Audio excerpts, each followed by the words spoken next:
오늘 말씀은 제가 이제 기도하는 가운데 이 말씀을 하나님께 주셨어요. 애가 3장 33절에 있는 말씀은 갑자기 하나님 본심이 아니다. 이 말씀이 딱 생각이 나더라고요. 하나님 본심이 아니다. 우리가 고난당하면서 사는 것이 하나님의 본심이 아니다. 그런데 이제 실제로 보면 고난이 있잖아요. 고난이 있어요. 여기 제가 나사로의 이 말씀을 예수님께서 예로 들은 이 나사로라는 사람의 이 말씀과 이 말씀이 연관이 되면서 우리는 하나님의 백성인데 왜 그렇게 나사로는 하나님 믿고 하나님 그렇게 은혜 받고 또 천국에 대한 구원의 확신이 있고 이런 사람인데 왜 이 사람은 그렇게 얻어먹고 살고 그것도 제대로 얻어먹지도 못하고 온갖 그런 학대를 받고 멸시와 천대를 받고 그렇게 살다가 천국을 갔어요. 갔는데 그게 무슨 의미가 있을까? 천국 갔다는 게 무슨 의미가 있을까? 이 땅에서 그렇게 살았는데 이 땅에서 고난받고 살고 이 땅에서 정말 세상적으로 말하면 뜻을 이루지도 못하고 살고 그런데 믿음이 참 좋아요. 믿음이 참 좋아요. 또 어떤 사람은 그렇게 살다가 또 인생 후반부에 복을 받아가지고 세상적으로 정말 인생을 꽃을 피고 이렇게 잘 먹고 잘 살고 잘 누리고 그렇게 살다가 천국 갔어요. 그렇지만 또 어떤 사람은 그렇게 살지 못하고 갔어요. 또 어떤 사람은 하나님 믿지 않다가 나중에 이제 예수를 믿었어요. 거의 한 1년 예수 믿다가 가셨어요. 어떤 분은 침상에서 예수 믿고 천국 가셨어요. 그게 무슨 의미가 있을까요, 여러분? 그게 무슨 의미가 있을까? 내가 예수 믿으면서 바로 그냥 예수 믿으면 바로 복을 받고 뭔가 인생이 확 피면서 뭔가 있어야 내가 천국 가도 의미가 있을 텐데 우리 보통 그렇게 생각하잖아요. 그리고 성경을 실제로 보면은 그렇지 못한 사람들이 참 많아요. 성경에 기록된 사람들은 대부분 어렵게 살다가 선지자들을 한번 보세요. 선지자들은 그렇게 하나님께 충성했던 사람들인데 예수님께서 하나님께서 내 종이다 이렇게 칭찬하시는데 내 종이 정말 사는 것 보면은 진짜 너무나 힘들게 살아요. 그런데도 성경은 거기에 대해서 뭐라고 말을 안 하세요. 정말 저렇게 힘들게 사는 건 불쌍하다 뭐 그렇게도 말씀하지 않고 그렇게 사는 거에 대해서 내가 마음에 책임이 있다 뭐 이렇게도 말씀하시지 않고 그런 것들을 우리가 어떻게 봐야 될까? 어떻게 생각해야 될까? 또 여러분 신앙생활 하시면서 신앙생활 이렇게 하시는데 교회가 여러분도 권리가 있다고 생각을 해요. 더 큰 교회, 좋은 교회 그리고 시스템 잘 갖춰지는 교회에서 아이들이나 또 여러분들도 여러 가지 어떤 혜택을 받으면서 그렇게 신앙생활을 할 권리가 있어요. 그런데 모든 성도가 그렇게 신앙생활을 하는 것은 또 아니거든요. 그렇게 살다가 우리 천국 가요. 똑같이. 큰 교회 가는 사람들도 천국 가고 우리도 천국 가고 똑같이 가는데 도대체 우리가 믿음 생활하면서 우리가 이런 작은 교회 심지어 우리 지훈이가 너무 적다 고생 이렇게 한마디 하면서 자기 저쪽으로 그냥 끌려갈 정도로 우리가 참 이렇게 적은 의미 모여가지고 예배를 드리는데 그것이 우리한테 무슨 의미가 있을까? 무슨 의미가 있을까? 우리 또 좀 많이 이렇게 모여서 예배 드리면 참 좋은데 그렇게 안 되고 하니까 우리가 이렇게 이러다가 하나님 부르셔서 가셨어요. 그러면 실제로 또 우리가 장례식 할 때도 식구들이 많지 않아가지고 우리가 많이 참석도 못하고 또 그러잖아요. 그런 것들이 다 무슨 의미가 있어요? 하나님은 무슨 마음으로 나를 그렇게 이런 가운데 믿음 생활을 하시고 어떤 마음으로 하나님께서 그렇게 하시는 것일까? 거기에 대한 질문이 생겼습니다. 거기에 대한 질문이 생겼어요. 저도 평생 하나님 위해서 헌신하고 다른 것들하고 하지만 사실 사람들이 볼 때 좀 불쌍해 보여요. 저렇게 작은 교회에서 목사님 너무나 고생을 많이 한다. 고생해요. 맞은편 건물 사장님 만나면 그 사장님 그래요. 목사님 교회 크게 지어야죠. 항상 그래. 건물 사장님은 나한테 항상 걱정을 많이 해요. 걱정을 해줘요. 교회도 안 다니는 사람이 걱정을 나를 해줘요. 그래서 네 네, 감사합니다. 사장님, 감사합니다. 저는 여기에서 끝을 볼 겁니다. 네, 그러거든요, 항상. 그러니까 그분들도 생각할 때 교회가 처량해 보이는 거예요. 그러면 하나님께서는, 하나님도 그런 마음을 아시잖아요. 그럼 하나님은 도대체 왜 이렇게, 차라리 이런 교회라면 그냥 문을 닫아라! 그냥 이런 교회라면 하지 마라! 이렇게 하시면 좋잖아요. 야, 그런 교회면 다니지 말아! 그냥 큰 교회 가! 이렇게도 하면 얼마나 편할까요? 근데 하나님께서 그런 말씀 안 하시고 그냥 쭉 다니게 하세요. 또 그렇게 믿음 생활하게 하세요. 그리고 거기에 대해서 평가하지 않으세요. 하나님께서 너는 큰 교회 다녀 잘했다, 작은 교회 다녀서 너는 고생했다, 이렇게 말씀도 안 하시고 쭉 우리를 인도하시는 거예요. 그게 뭘까? 거기에 대한 고민을 하면서 이 두 말씀이 딱 주어졌어요. 이 말씀을 하나님께서 딱 생각나게 하시더라고요. 그래서 그것까지 고민을, 저도 이제 묵상을 계속 했어요. 첫째, 본심이 아니라는 거. 하나님의 본심이 따로 있다는 거. 본심이 아니다, 이것은 하나님의 마음이 따로 있다는 거잖아요. 그 마음이 뭘까? 그걸 한번 우리가 묵상하려고 합니다. 예레미야 예가는 이스라엘 멸망에 대한 슬픈 노래입니다. 멸망한 이스라엘을 보면서 지은 슬픈 노래예요. 이스라엘이, 유다가 주전 586년에 망하면서 이 팔레스타인의 유대 민족이 완전히 소개가 됩니다. 그냥 그때부터 주인 없는 땅이 되기 시작을 하죠. 대규모의 파괴와 학살이 예루살렘을 중심으로 해서 그 땅에 이루어졌습니다. 얼마나 슬픈 날인지 모릅니다. 이 날을 기억해서 기록한 말씀이 예레미야 예가서입니다. 이 말씀은 유대인들이 전통적으로 그들의 달력 11월을 아부월이라고 하는데 7월, 8월, 11월입니다. 아부월입니다. 그 아부월이 되면은 3일 동안 이스라엘 서쪽에 있는 서쪽 벽에 통곡의 벽, 지금 말하는 통곡의 벽입니다. 통곡의 벽 앞에 서가지고 3일 동안 이 애가서를 낭독을 합니다. 이스라엘 전통 유대인들이 3일 동안 서서 이 애가서를 낭독하면서 그들의 슬픈 역사를 기억을 하는 거죠. 참 아이러니하게도 이 달은, 여러분, 아부월, 이 11월 달은 주전 586년에 솔로몬 성전이 파괴된 날이고, 나중에 예수님 이후로 헤롯 성전이 있어요. 예수님께서 성전 보시면서 우셨다고 했잖아요. 그 성전이 파괴된 날도 바로 이 아부월입니다. 그러니까 솔로몬 성전이 파괴된 날도 아부월에 파괴가 됐고, 이 예루살렘 성전이 나중에 예수님께서 보시고 우셨던 예루살렘 성전이 파괴된 날도 AD 70년 아부월에 파괴가 됐어요. 같은 달에 파괴가 된 거예요. 솔로몬 성전도 파괴. 그래서 파괴되면서 상징적으로 그 성전이 무너지고 파괴되고 모욕을 당하고, 그 다음에 그 안에 있는 모든 성에 있는 사람들 다 학살당하고, 그리고 남은 사람들 다 끌려가고 하는 일들이 있었는데, 유대인들은 이 말씀을 낭독하면서 자기들의 슬픈 역사를 되새기고 다짐하는 시간이 되었던 것입니다. 그들은 애가서의 말씀을 낭독하면서 그 안에 새겨진 하나님의 말씀을 새겨보는 시간이 될 것입니다. 후대의 우리는 이 말씀을 보면서 한 가지 질문을 하게 됩니다. 그때 그 안에, 예루살렘에는 하나님 말씀에 불순종하는 주류들도 있었지만 그 안에는 경건한 사람들도 있었거든요. 하나님께서 선지자 엘리야에게, 엘리야가 나 혼자뿐이 없어요, 이 땅에 나만 하나님 믿는 것 같아요 라고 할 때 7천의 용사들을 남겨놨다, 하나님께서 그렇게 말씀하셨거든요. 그러니까 그 안에 그 경건한 믿음 생활하는 사람들도 같이 다 멸망당하고, 같이 다 학살당하고, 같이 다 죽임을 당했습니다. 그리고 고통을 당했습니다. 그들은 무슨 죄가 있습니까? 그 시대 속에서 발부둥 치면서 하나님 믿고 하나님 섬기고 그냥 하나님 말씀대로 살려고 그렇게 애를 썼던 사람들이 그 나라가 망하면서 같이 그냥 다 심판 속에 들어가게 됐어요.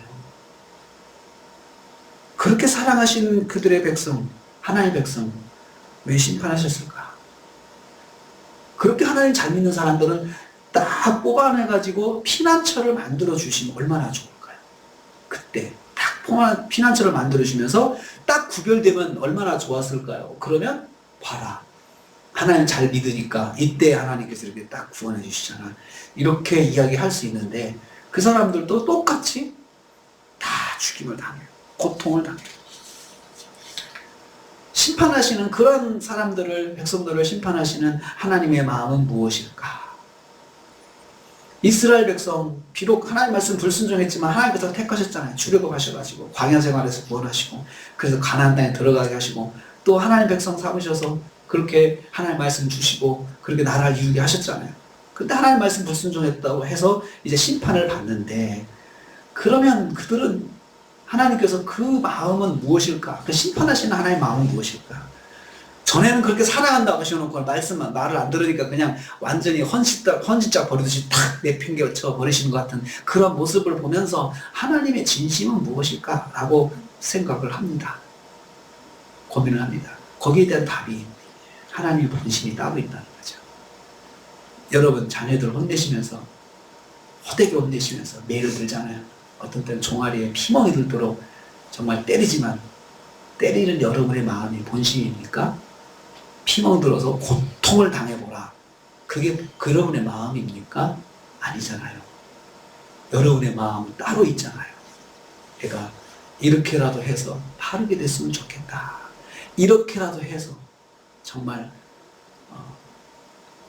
바른 삶을 살았으면 좋겠다 하는 본심이 있잖아요. 본심. 근데 그 본심을 자녀가 알아줄까요? 모르죠. 맞는 그 순간에 부모님의 본심을 알아듣고, 그래요, 제가 엄마 아빠의 본심을 아니까 열심히 봐줄게요, 이런 애가 어디 있어요?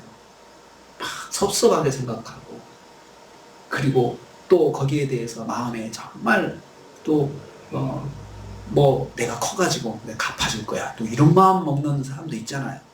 그러니까 이게 우리의 본심이 전달되는 것도 쉽지 않은데 하나님의 본심이 전달되는 것도 저는 쉽지 않았을 거다 생각을 합니다.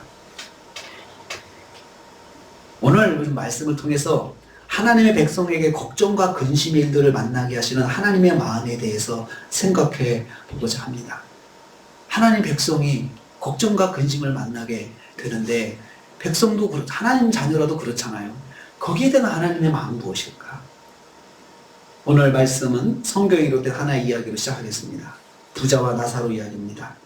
이 말씀은 예수님께서 하나님 나라를 섬기는 원리에 대해서 말씀하시다가 전해주신 말씀입니다. 우리의 입장에서 하나의 스토리지만 예수님 입장에서 한 사람의 예를 들어 설명하시는 것입니다. 천국에서 목회가신 한 사람. 19절 말씀을 보겠습니다. 19절 말씀이요, 같이 읽겠습니다. 한 부자가 있어 자색옷과 고운 베옷을 입고 날마다 호화롭게 즐기더라. 부자의 이름은 무명입니다. 부자는 날마다 오늘로 말하면 명품 옷을 입고 화려한 파티를 즐기고 살았습니다. 우리 이걸 통해서 깨닫습니다. 돈이 많다는 거죠. 이 사람 돈이 많구나. 날마다 파티하고 날마다 명품 옷 입고 사람들 앞에 서가지고 파티를 해도 돈이 떨어지지 않는 아주 부자구나. 그래서 항상 그는 즐기는 삶을 살았습니다. 그렇게 호화롭게 삶을 즐기는 부자의 집 앞에는 서성이는 거지 나사로가 있었습니다. 거지가 하나 있었습니다. 거지. 20절 21절 말씀입니다. 읽습니다. 그런데 나사로라 이름하는 한 거지가 헌데 투성이로 그의 대문 앞에 버려진 채 그 부자의 상에서 떨어지는 것으로 배불리려 하매 심지어 개들이 와서 그 헌데를 핥더라. 자, 그 거지의 이름은 실명입니다. 나사로라고 하였습니다. 실명인 것은 다 안다는 겁니다. 동네 사람들 다 안다는 거죠. 하나님께서 기억하신다는 뜻도 됩니다. 실제로 천국에 있는 나사로라는 인물의 삶을 소개하신 것입니다. 나사로는 날마다 부잣집 앞에서 서성였습니다. 그런데 그는 온몸에 헌데라고 하는 종기입니다. 종기를 몸에 앓고 있었습니다. 종기가 많았습니다. 몸이 병들고 배고픈 삶의 연속이었습니다. 그가 살기 위해 희망을 가진 유일한 집은 바로 그 부잣집이었습니다. 그 집은 날마다 파티가 있었기 때문입니다. 파티에서 나온 음식 쓰레기라도 먹을 수 있다면 행복하였을 것입니다. 그런데 나사로는 그 부잣집 앞에 버려졌다 했습니다. 버려진 채 아무도 관심 갖지 않고 그나마 그 음식도 안 줬다는 거죠. 그러니까 관리가 안 됐다는 거예요. 그 대문 앞에 버려진 채라고 했습니다. 아무도 관리해주지 않았던 것입니다. 그래도 나사로는 부잣집 상에서 떨어지는 음식 찌꺼기로 배를 채우고자 하는 소망으로 부잣집 대문 앞을 떠나지 않았습니다. 그래도 안 떠났습니다. 그랬더니 개들이 와서 그의 종기를 핥더라. 그의 평생 불쌍한 인생을 살았다는 거에서 보여주고 있습니다. 평생 불쌍한 인생을 살았습니다. 인생은 그렇게 살 수 있습니다. 부자로 사는 것, 거지로 사는 것 다 인생입니다. 그런데 두 사람의 삶이 갑자기 죽음을 맞이하는 것으로 이야기가 전개됩니다. 22절 말씀입니다. 같이 읽습니다. 이에 그 거지가 죽어 천사들에게 받들려 아브라함의 품에 들어가고 부자도 죽어 장사되네. 거지가 먼저 죽었습니다. 후에 부자가 죽었습니다. 부자는 거지보다 오래 살았습니다. 그래도 결국 죽음을 맞이합니다. 거지는 천사의 안내를 받아 아브라함의 품에 들어갔다고 했습니다. 천국에서 아브라함이 그를 위로하며 맞이해 주었다는 말씀입니다. 부자도 죽었다고 했습니다. 죽었는데 장사되매라고 하는 단어가 첨가되었습니다. 왜 그랬을까요? 그의 장례식이 화려했다는 겁니다. 부자는 죽었는데 그냥 어떻게 장사 지냈는지도 표현하지도 않았습니다. 거지가 죽었을 때, 거지가 죽음에 장사되어 이런 말을 써야 되는데 안 썼다는 것은 그냥 죽었는데 아무도 관심 갖지 않고 어떻게 장례도 치렀는지 그냥 기억할 수가 없을 정도로 죽어서도 대접을 받지 못한 것이죠. 그런데 부자는 장례식을 아주 성대하게 치렀다는 것을 알 수 있습니다. 부자는 돈으로 죽어서도 대접을 받았음을 볼 수 있습니다. 그런데 말입니다. 23절 보겠습니다. 23절 시작. 그가 음부에서 고통 중에 눈을 들어 멀리 아브라함과 그의 품에 있는 나사로를 보고, 자, 부자의 모습입니다. 지옥입니다. 음부는 그 지옥에서 고통 중에 눈을 들어 바라보는 것이 있었습니다. 아브라함이 나사로를 품고 있는 모습을 봤다고 합니다. 그러니까 고통당하면서도 지금 시각에 살아있죠. 자, 죽었지만 지금 시각에 살아있어요. 고통이라는 통각이 살아있죠. 죽었지만 통각이 살아있어요. 그래서 고통을 받고 있는 거죠. 그러면서 시각을 통해서 보는 거예요. 저쪽 천국을 보는 거죠. 천국에 있는 모습을 보는, 그것처럼 고통스러운 게 어디 있을까요? 그것처럼 자기는 고통당하는데 저쪽은 굉장히 행복한 모습. 그것도 또한 형벌 중에 하나죠. 지옥과 천국의 모습이 여기 묘사되어 있습니다. 지옥은 한마디로 고통입니다. 단순한 고통이 아니라 영원한 고통입니다. 죽어서 지옥에 있는데 시력이 살아있고 통감이 살아있습니다. 통감으로 고통을 느끼고 시력으로 주변 상황을 볼 수 있습니다. 그러니 더 고통스럽습니다.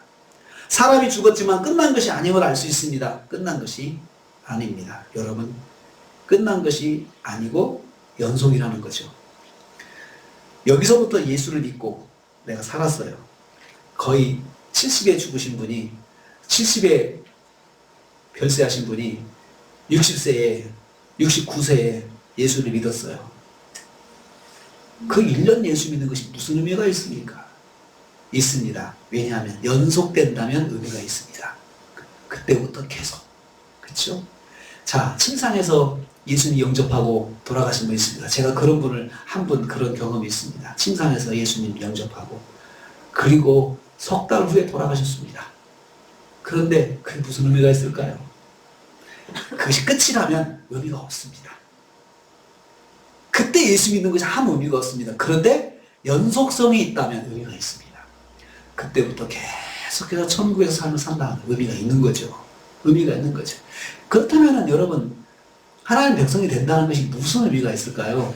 내가 이 땅을 살면서 예수 일찍 믿고 좋은 일, 착한 일 많이 하면서 살다가 하나님 품에 하나님께 가는 것도 있지만 그렇지 못한 것도 있고, 어떤 때는 내가 할 수 있는 능력이 없어가지고 그냥 내가 내 삶에 고통당하면서 허덕이로 살다가 천국에 가는 사람도 있고, 여러 가지 모습이 있는데 그것에 대한 위로가 뭐냐면 연속성입니다. 연속성이 없다면, 천국의 삶의 연속성, 그리고 영원한 연속성이 없다면 우리가 예수 믿으면서 정말 좋은 환경에서 예수 믿는 삶을 살지 않는 것, 그것에 대한 의미의 설명이 안 돼요. 답이 없어요. 근데 그 연속성이 답이 되고 있습니다. 부자는 아브라함의 품에 있는 나사로를 발견했습니다. 그는 생전에 자기 집 대문 앞에 있는 나사로를 보았지만 눈도 마주치지 않고 살았을 것입니다. 그러나 그의 얼굴은 기억했을 것입니다. 나사로가 아브라함의 품에 행복하게 지내는 것을 보았습니다. 이 모습이 너무나 부러웠을 것입니다. 그래서 그는 아브라함을 향해서 외쳤습니다. 24절 말씀입니다. 읽습니다. 불러 이르되 아버지 아브라함이여 나를 긍휼히 여기사 나사로를 보내어 그 손가락 끝에 물을 찍어 내 혀를 서늘하게 하소서. 내가 이 불꽃 가운데서 괴로워하나이다. 자, 지옥의 모습이 여기 담겨 있습니다. 아브라함이여 나를 불쌍히 여겨달라고 합니다. 그러나 이미 이 땅을 떠나면 불쌍히 여김이 끝나는 것입니다. 이 땅을 살면서는 불쌍히 여겨주는 그런 삶의 은혜가 있습니다. 그렇지만 이 땅을 떠나면 그런 은혜는 없다는 것을 알 수 있죠. 그리고 나사로를 보내서 손끝에 물을 묻혀서 자기 혀에 전달해 달라고 그렇게 부탁합니다. 목이 타는 거죠. 내가 이 불꽃 가운데서 고통스럽다고 간청합니다. 지옥이 묘사되고 있습니다. 불꽃 가운데 고통을 받는 곳임을 알 수 있습니다. 그런데 고통을 당하는데 죽지 않고 고통을 영원히 느끼며 살고 있습니다. 불 가운데 있으니 갈증에 더해서 그 고통이 더 증가되었을 것입니다. 지옥의 모습입니다. 성경은 천국과 지옥의 모습을 이렇게 묘사해 주고 있습니다. 구약에서는 그냥 음부다, 지옥이다, 깊은 심연의 구덩이다, 고통의 구덩이다 이렇게 표현하지만 예수님께서 예를 통해서 이렇게 묘사해 주고 있습니다. 심판이 불의 심판이죠. 불의 심판, 고통의 심판입니다. 이에 대한 아브라함의 답변입니다. 25절 말씀입니다. 같이 읽습니다. 아브라함이 이르되 예 너는 살았을 때 좋은 것을 받았고 나사로는 고난을 받았으니 이것을 기억하라. 이제 그는 여기서 위로를 받고 너는 괴로움을 받느니라. 거절입니다. 거절. 너는 살았을 때 이미 좋은 것을 다 누렸기 때문이라 했습니다. 그러나 나사로는 고난을 받았음을 상기시켜 줍니다. 그래서 너는 여기서 고통을 받는 것이고 나사로는 위로를 받는 것이다 라고 했습니다. 이 땅에서 다 받은 것 하늘에서는 반대라는 거죠. 다 누리면 하늘에서 그만큼 없다는 거죠. 사랑하는 성도님들, 천국은 어떤 곳입니까? 위로받는 곳입니다. 지옥은 어떤 곳입니까? 고통받는 곳입니다. 심판의 곳입니다. 이 땅에서 소망 없이 살았다고 끝이 아님을 기억하십시오. 성도에게 천국의 소망이 있습니다. 그곳을 위로받고 사는 소망이 있습니다. 하늘의 위로입니다. 다함이 없는 위로입니다. 요즘에 제가 유튜브를 통해서 자주 보는 영상이 우주입니다. 우주에 대한 영상을 보면서 정말로 눈이 새롭게 열리더라고요. 야, 정말 이렇게 광대한 우주, 끝을 모르는 우주, 지금도 확장되고 있는 우주, 이 넓은 우주를 하나님께서 만드시지 않았다면, 누군가가 케어하지 않는다면 이 우주가 무질서하게 이 수많은 별들이 자기 맘대로 돌아다니다가 충돌하고 서로 터지고 그래서 다 멸망할 텐데, 이렇게 관리가 되는 건 누군가 있지 않냐? 그걸 그냥 저절로 된다. 인력을 만든 것, 서로 만유인력이라 서로 인력을 만든 것도 뭔가 누군가가 있지 않냐라는 거죠. 누군가가. 천국과 지옥에 대해서 우리가 생각할 때 이 넓은 우주, 옛날에는 그렇게 생각했습니다. 아니 우주가 얼마나 넓다고 지금까지 모든 사람들이 천국이 있겠냐 이거죠. 그런데 생각해 보면 이 광대한 우주 가운데 왜 천국이 없겠어요? 그곳에서 위로가 있습니다. 그리고 영원한 위로, 영원한 삶이 있습니다. 연속성이 있기 때문에 우리의 믿음 생활이, 우리가 살다가 내가 좀 이렇게 살 수도 있지만 영원한 삶이 있기 때문에 우리는 털 수 있습니다. 훌훌 털 수 있습니다. 주님께서 아시고, 주님께서 이 속에서 뜻이 있으시고, 내가 이것을 믿음으로 잘 견뎌야겠구나 이런 생각을 하게 되는 거죠. 계속해서 27절 28절 말씀을 봅니다. 27절 28절 같이 있습니다.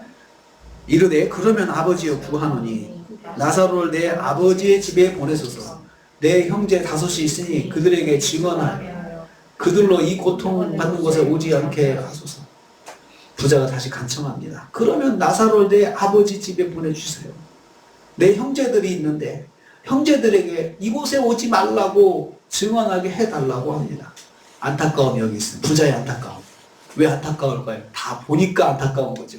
자기가 느끼고 지금 다 보니까 나는 지금 그렇게 살다가 왔는데 내 형제들도 여기 또 올 텐데 형제들은 여기로 안 와야 될 텐데 이런 안타까움이 있잖아요. 그런데 자기 형제들은 세상에서 이 사실을 모르고 허랑방탕한 삶을 살고 있는 것이 안타까울 뿐입니다. 안타까울 뿐입니다. 지옥에서도 어떤 감각이 살아있습니까? 걱정의 감각은 살아있는 것 같아요. 통감 살아있죠. 시력 살아있죠. 그리고 생명 떨어지지 않고 계속 살아있죠. 목숨이 살아있죠. 죽지 않고 죽으면 고통 없어질 텐데 있죠. 거기다가 야 우리 식구들 참 걱정된다라고 하는 그 마음이 있다는 것입니다. 여기서 천국과 지옥에서의 삶에 대해서 한 가지를 보여주고 있죠. 지옥에서 세상의 삶을 바꿀 수 없다는 것입니다. 지옥에서 이 땅의 삶을 바꿔줄 수가 없다는 거예요. 바꿔줄 수 있으면 얼마나 좋겠습니까? 먼저 간 사람이 너희들은 이곳에 오지 마라 하고 가서 바꿔줄 수 있는 방법이 있다면, 천국에 간 사람이, 간 분이 이 땅의 삶을 바꿔줄 수가 있다면 얼마나 좋을까요? 바꿀 수가 없습니다. 가보니 후회가 되고 다른 사람들이 걱정되지만 그것을 바꿀 수 없다는 것입니다. 그럼 어떻게 해야 합니까? 어떻게 해야 합니까? 29절 말씀 보겠습니다. 29절 말씀 같이 읽습니다. 아브라함이 이르되 그들에게 모세와 선지자들이 있으니 그들에게 들을지니라. 세상에는 모세와 선지자들이 있으니 그들에게 들어야 한다고 했습니다. 여기서 모세와 선지자는 성경 말씀을 말하고 보냄받은 전도자들을 통해 전해지는 하나의 말씀을 말합니다. 그 말씀, 전도자들을 통해서 전해지는 하나의 말씀을 듣고 믿으면 된다는 거죠. 믿으면 돼. 듣고 믿으면 돼. 선포되는 말씀을 듣고 믿음으로 구원을 받을 수 있다는 것입니다. 이게 하나님께 정하신 원리입니다. 그래서 전도자의 선포가 필요한 것입니다. 전도자의 선포가. 그러니까 이 부자가 이야기해요. 30절 31절입니다. 아브라함 또 말합니다. 아브라함과 이제 대화가 또 진행됩니다. 30절 31절 같이 있습니다. 이르되 그렇지 아니하나이다. 아버지 아브라함이여 만일 죽은 자에게서 그들에게 가는 자가 있으면 회개하리이다. 이르되 모세와 선지자들에게 듣지 아니하면 비록 죽은 자 가운데서 살아난 자가 있을지라도 권한을 받지 아니하리라 하였다 하시니라. 자, 부자가 그럽니다. 나사로 다 알고 있는데 이 나사로가 죽은 줄도 알아요. 그런데 이 나사로가 살아가지고 가서 우리 형제들에게 전하면 이 사람들이 빨리 깨달을 겁니다. 그 말을 했어요. 그러니까 아브라함이 하는 말이 아니다. 모세와 선지자들에게 듣지 아니하면 비록 죽은 자가 살아서 돌아가서 전한다 하더라도 안 받는다. 안 받는다. 부자의 생각은 그렇습니다. 죽은 자가 살아나서 말씀을 전하면 자기 형제들이 구원을 받을 것이다 라고 했어요. 믿음을 가질 것이라는 말씀이죠. 기적을 보면 믿음을 가질 것이다 이렇게 생각한 거죠. 그러나 아브라함은 그 말을 믿지 않습니다. 선포되는 말씀으로 믿지 아니하면 죽은 자가 살아나도 믿지 않는다는 거죠. 예수님 사역할 때 여러분 그건 입증이 됐습니다. 죽은 나사로가 살아나도 거기는 그 동네가 다 구원받았다고 하지 않았습니다. 그게 그렇게 기적이 나타나도요.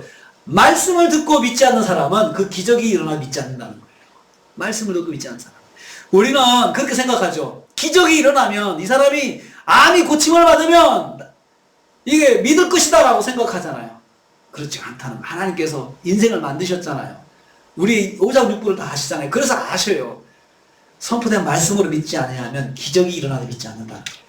이 말은 기적이 일어날 때 이 사람들이 믿음을 갖지 않는다. 믿음 갖는 사람도 있어요. 불치병에서 나왔더니 예수 믿고 돌아온 사람들이 많아요. 그런 사람도 많아요. 그래서 그런 역사들 또 집회도 해요. 그런데 그 뭐냐면은 그것으로 이 사람들이 끝까지 믿음을 갖지 못하더라 이거죠. 끝까지 믿음을 갖지 못하더라. 살아난 거 감사하고 해서 믿음을 시작했는데 나중에는 말씀을 통해서 믿음을 갖지 아니하니까 다 옛날로 돌아가다. 다 마음 변해가지고 옛날로 돌아가는 거죠. 말씀을 통해서 하나님 믿지 않으면 기적과 체험을 통해서 믿는 믿음이 나중에는 다 없어지게 돼요. 또 상처받고 또 내가 아프고 그러면 아무 소용이 없구나 라고 하면서 다시 또 옛날로 돌아가게 된다는 것입니다.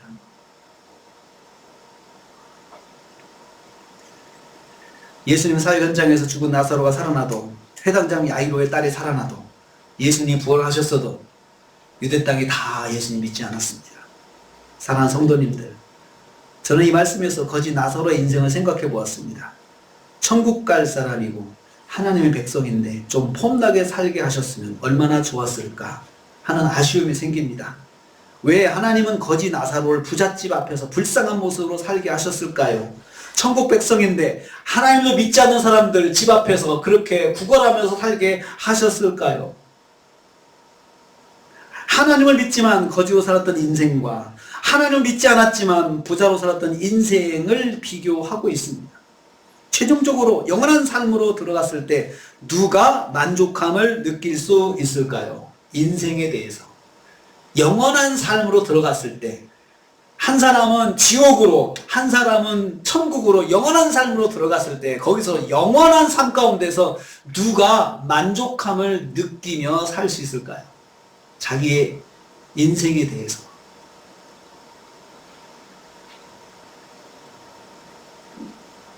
거지이며 하나님을 믿는 사람입니까? 하나님을 믿지 않았지만 부자로 사는 사람입니까? 성경은 부자의 모습에서 인생은 잠깐이며 고통은 영원하다는 말씀 우리에게 하고 있습니다. 부자의 영원한 후회, 영원한 고통, 거지의 영원한 위로와 영원한 축복이 비교되고 있습니다. 그러면 하나님의 백성들이, 믿음의 사람들이 인생에서 근심된 일을 만나고 고통스러운 삶을 사는 것을 하나님은 어떻게 보실까요? 하나님의 백성이 고통 속에 빠져 사는 것을 보시는 하나님의 마음은 편하실까요? 예레미야 3장 33절입니다. 우리가 처음 읽었던 말씀이죠. 주께서 인생으로 고생하게 하시며 근심하게 하시면 본심이 아니시로다. 주께서 이스라엘 백성을 망하게 하시고 마음의 근심으로 고통을 당하게 하셨습니다. 백성 중에 경건한 사람들이 묻어서 함께 망하고 고통을 당했습니다. 이런 일들은 자신들의 믿음이 약해서가 아니었습니다. 그들이 기도를 하지 않아서도 아니었습니다. 주류의 이스라엘 백성들을 심판하시는 하나님의 심판 속에 경건한 사람들도 묻어 고통을 당하였던 것입니다. 불신앙의 하나님의 백성들을 징계하시고 심판하시는 하나님의 마음은 어떤지 말씀하고 있습니다. 하나님의 마음은 본심이 따로 있다는 것입니다. 심판하시는 하나님의 마음의 본심은 이스라엘을 사랑하시는 마음이라는 것입니다. 그들이 이렇게라도 해서 하나님의 백성으로 돌아오기를 바라시는 마음이 있다는 것입니다. 백성이 미워서 망하라고 징계하시는 것이 아닙니다. 징계하시는 하나님의 마음은 그들을 사랑하시는 마음이라는 것입니다. 이때 영원한 천국이었으면 징계를 통해서 돌아온 하나님의 백성들을 구제할 길이 없을 것입니다. 징계 속에 묻어들어간 경건한 사람들의 억울함을 포상할 길이 없을 것입니다. 영원한 천국에서의 삶은 모든 고난과 고통으로 인생에서 신음하는 하나님의 백성들의 영원한 위로가 되는 것입니다. 다양한 모습의 성도들의 삶은 천국에서 영원한 복이 있기 때문에 위로가 될 수 있습니다. 믿음으로 살지만 갑자기 어려운 일을 만난 성도에게 위로가 될 수 있습니다. 믿음으로 살지만 하나님의 심판을 받는 사람들 속에 함께 희생된 사람들에게 위로가 될 것입니다. 여러분, 하나님 잘 믿는 사람인데 갑자기 지진이 일어나가지고 같이 그냥 별세하는 경우도 있잖아요. 그러면 여러분 얼마나 허망합니까? 우리 그러잖아요. 장례식 가서 믿음 생활 잘했는데 그 다음에 말을 잇기가 참 힘들어요. 그러나 여러분, 연속성이 있다 그러면 믿음 생활 잘해서 하나님 때가 돼서 우리가 정말 편하게 하나님 부르시는 그런 현장이 아니어서 안타깝지만 이제 하나님 영원한 품속에서 영원한 위로와 영원한 복이 있으니 우리가 여기서 위로할 수가 있습니다.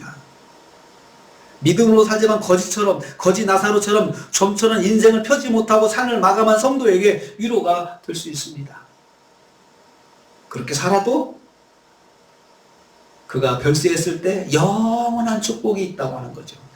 영원한 축복이 있으니까 우리가 그의 죽음에 대해서, 우리가 안타깝지만 그의 죽음에 대해서 축복할 수 있어요. 위로가 될 수 있어요. 사랑하는 성도님들, 믿음 생활을 잘하는데 무슨 일을 만났습니까? 하나님의 본심을 바라보시기를 바랍니다. 항상 하나님의 마음이 무엇일까? 하나님의 본심은 우리를 고생하게 하고 근심하게 하는 것이 아닙니다. 근심하는 벌을 주시는 것이 아니고 고생하는 벌도 주시지 않습니다. 그 속에서 나를 향한 하나님의 선하신 뜻이 있음을 기억하십시오. 하나님의 본심은 여러 가지 상황 속에서 내가 하나님을 믿고 하나님 나라에 들어가는 것입니다. 먼저 천국에 들어간 사랑하는 분들도 천국에서 나를 위해 그렇게 기도할 것입니다. 성경은 우리에게 영원한 천국이 있음을 말씀하고 있습니다. 우리가 다양한 모습으로 세상을 살아갑니다. 그러나 마지막 길은 단 하나입니다. 천국에 들어가는 것입니다. 그리고 천국에서 영원한 이루와 복된 삶을 사는 것입니다. 하나님의 본심이 여기에 있음을 기억하시기를 축복합니다. 꼭 기억하십시오.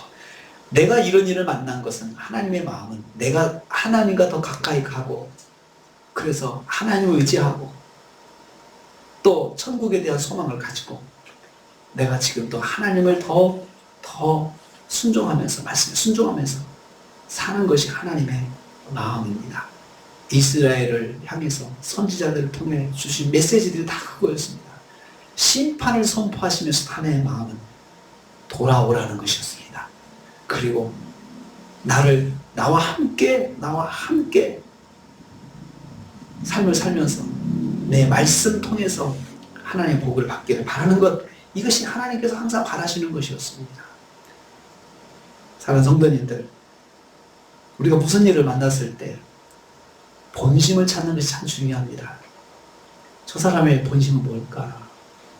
저렇게 말하는 저 사람은 원래 마음은 저게 아니지 라고 깨달으면 그렇게 섭섭하지가 않습니다. 그런데 본심을 모르면 섭섭할 수밖에 없습니다.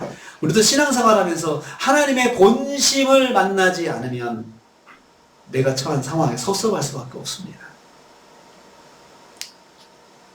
우리 에가서 3장 33절부터 다시 읽고 말씀을 마치겠습니다. 한번 다시 읽겠습니다.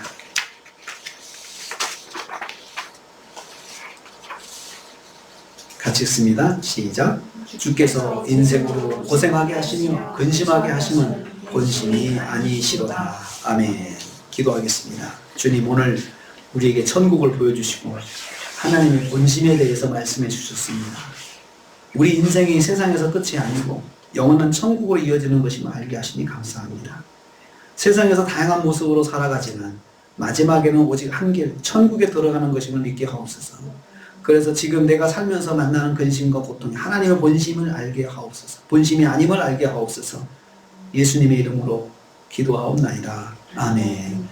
지금은 우리 주님 예수 그리스도의 은혜와 하나님 아버지의 무한하신 사랑하심과 성령님의 감동, 교통, 충만 이루하심이 무슨 일을 만났을 때 하나님의 본심이 그것이 아님을 또 있음을 기억하면서 하나님 본심을 만나는 삶을 살기로 다짐한 성도들 머리머리 위에 가정과 생활에 교회 관계된 모든 기관들 위해 함께하지 못했지만 여러 곳에 터진 우리 형제자매들 위해 그리고 우리 대한민국 위해 저 중동의 전쟁터 위해 우크라이나 위해 지금부터 영원토록 함께 있을지어다. 아멘.